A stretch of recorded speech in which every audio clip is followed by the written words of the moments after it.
Hello, everyone, and welcome to WTF Walk the Floors, where we discuss all things hospitality training. I'm Michelle Kline with Kline Hospitality. And I'm Stephanie Ledger with First Rate Hospitality. How are we doing, Michelle? We're doing great. How are you, Stephanie? Very well. So, what are we going to be talking about today? We're going to talk about hospitality leaders creating connections and the importance of not keeping a distance from the people that we lead, right? Or not keeping a distance from the colleagues that are perhaps on the same level but in different departments, like not working in silos and so on, especially as we go into the new year where we know that team member engagement and strong leadership are going to be a laser focus to many organizations. I think this is great. Awesome. I'm glad you love it. So let's talk a bit about, what this means. Yes.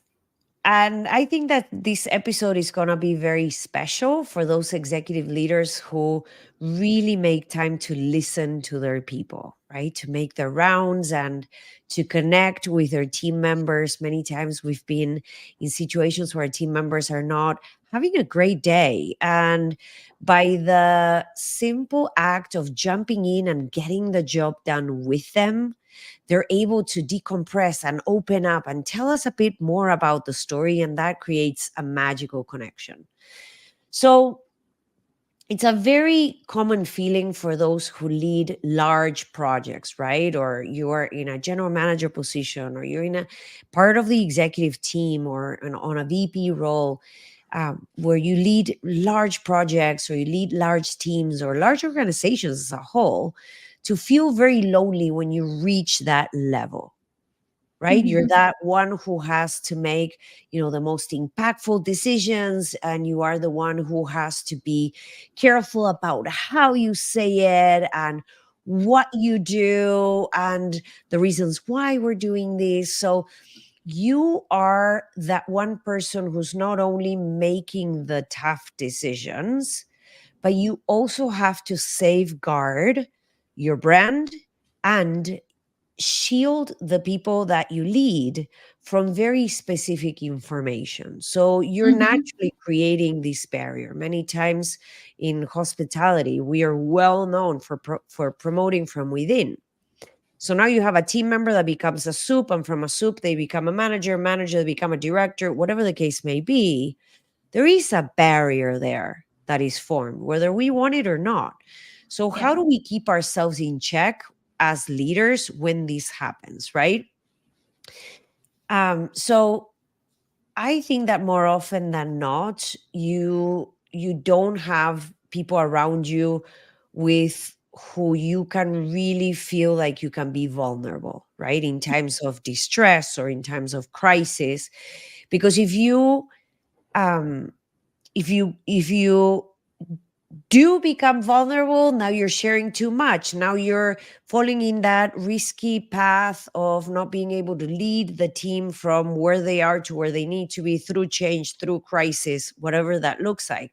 But if you think back at your career, Stephanie, I'm most certain that you're going to say that every single time that you had a team where your direct reports were super aligned, where they treated each other as, I don't want to say family because that's an area that I don't want to go to, but where there is a high sense of respect, where you all very well know what your weaknesses and your strengths are. And there is an area where you, and a space and a time where vulnerability can kick in, and it's a safe Mm-hmm. space. And this feeling of a distance, this gap starts narrowing down. Yes. Absolutely.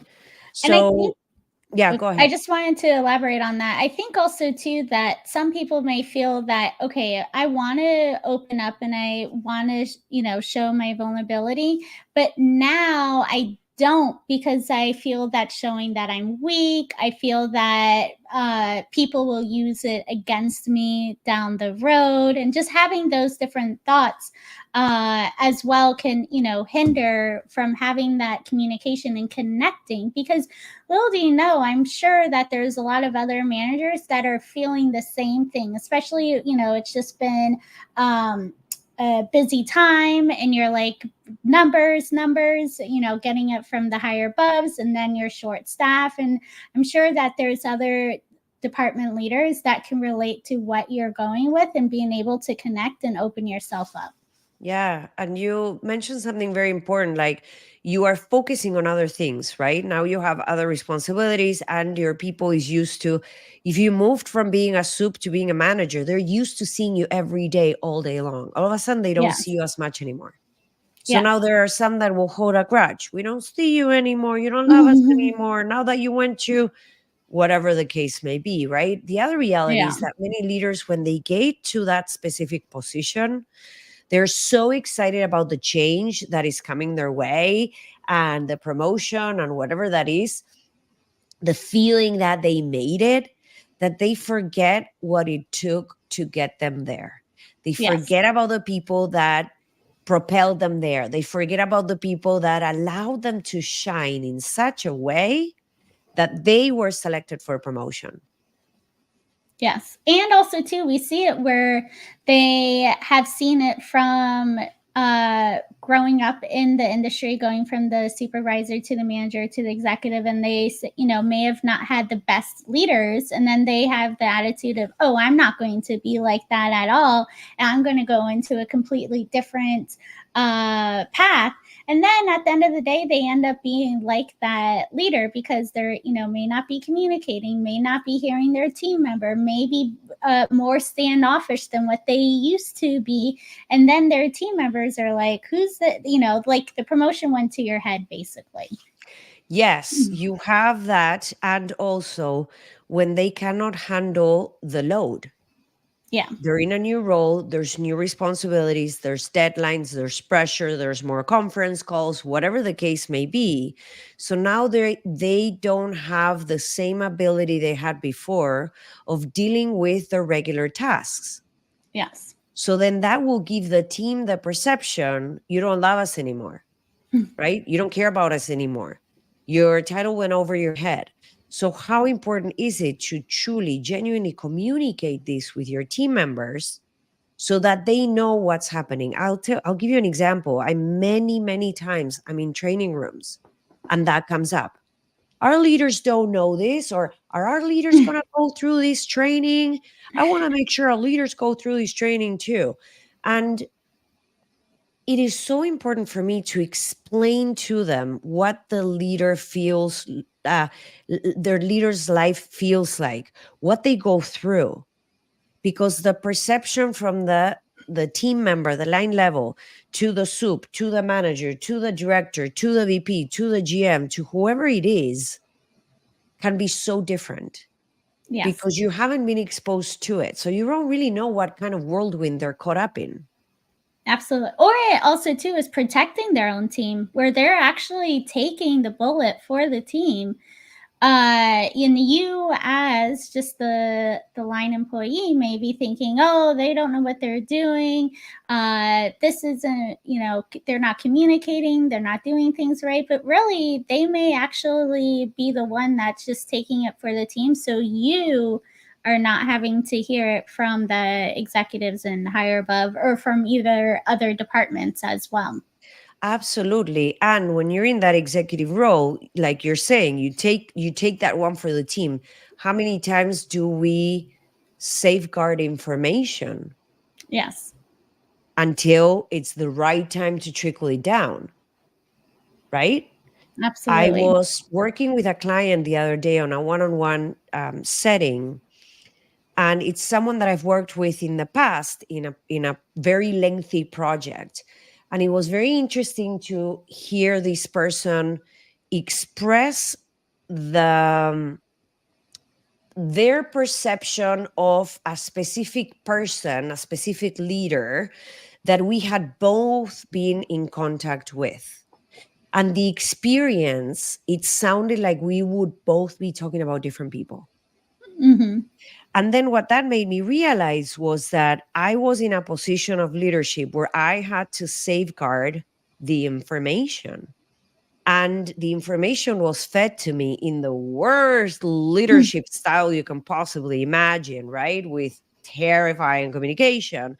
But it was my job to turn it around and deliver the message and change the narrative in a way that my team was going to embrace it and take it the way it should have been taken, right? So Mm-hmm. it's, again, many times we don't know what that leader is going through and how they are making that effort to keep you sane, to keep you safe, to make sure that you have the right tools and so on. So, it plays a part both ways. When you become that executive leader, you can potentially um, forget where you came from, right? And separate from the team and create that barrier, or the team does that for you.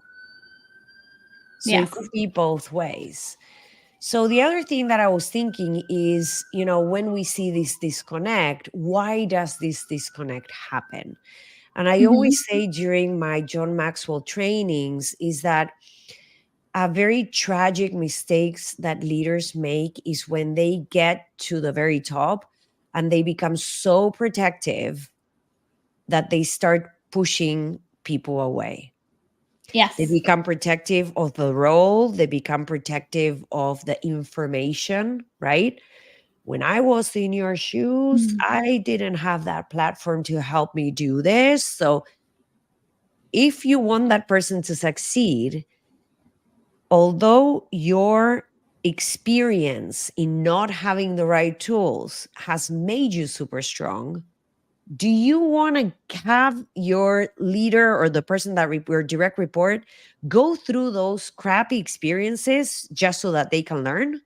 Yeah. Or do you want to accelerate the process? So now you elevate the entire team, the entire operation, right? It's mind Absolutely. blowing. Yes. I'd have to say too, when it comes to also connection as scenario, is what happens when we have your team has been there for a very long time. And now you have a new leader that is coming in. Maybe they were coming into a position that everyone thought that an internal candidate was going to get, and they ended up going with an external. And there's two sides here of the connection is one, you as the new person that's going into somewhere where there's a lot of team members that have been there for a very long time. And then also too, you as the team member that has been there for a very long time. And now you have someone new coming in that you need to be able to connect with. Not saying that you have to be all buddy buddy right off the bat, but really in that connection to knowing what works for each other, to being able at the end of the day to take care of the guests and provide what your job expectations are. Yeah, absolutely. 100%. What how can we change this around, right? What are some of the recommendations so that the leader doesn't feel as lonely, the team member doesn't feel like there's such a huge disconnect between each other? And again, Yeah. I'm circling back and I sound like a broken Mhm. record, but I cannot say this enough. 2024 is going to be all about team member engagement, creating cultures of care, and all those beautiful things, because we need the people and we need to keep Yes. people, right? Yes. So how can we start closing the gap a little bit?